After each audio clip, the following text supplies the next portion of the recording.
Pagpapatupad ng meritocracy at mas maayos na costing. Ilan lamang yan sa mga pagbabago na nais ng Department of Public Works and Highways. Yan ang umaarangkadang balita ni Angela Babad. Matapos ang sunod-sunod na issue sa Department of Public Works and Highways, mas paiigtingin ni DPWH Secretary Vince Dizon ang mga sistema sa ahensya upang mabawasan ang korupsyon at mapabilis sa mga proyekto. Kabilang dito ang pakikipagtulungan sa pribadong sektor at civil society organizations para ayusin ang mga maling grid coordinates na dapat sana'y nagtuturo sa lokasyon ng mga flood control projects.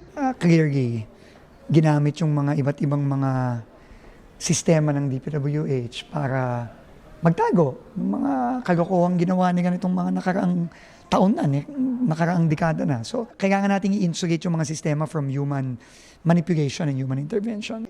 Bukod sa flood control, prioridad din bago matapos ang termino ni Pangulong Ferdinand R. Marcos Jr. ang pagsasaayos sa iba pang infrastruktura.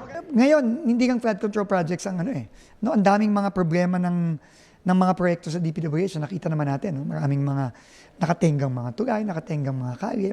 Susunod na bibisitahin ng ahensya ang mga proyekto sa Mindanao at Cebu at muling iinspeksyonin ng bahagi ng Maharlika Highway mula Bicol hanggang Visayas. Isinaayos na rin ng kalihim ang costing ng mga proyekto para hindi na ito basta-basta malagyan ng mga insertion, mabago man ang mga opisyal sa ahensya.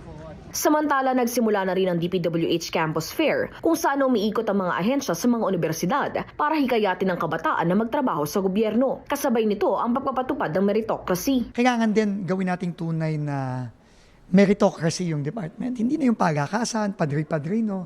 No? Hindi porket kilala mo si ganito, kilala mo si ganyan, mapopromote ka o mananatili ka sa trabaho mo kahit na sablay-sablay yung ginagawa mo sa distrito o sa region.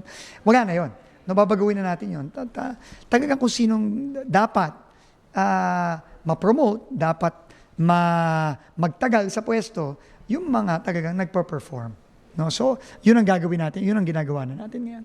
Patuloy namang hinihikayat ng Dizon ng publiko na maging aktibo sa pagbabantay ng mga proyekto gamit ang Transparency Portal. Ako si Angela Babad ng PRTV News, nagseserbisyo para sa Pilipino.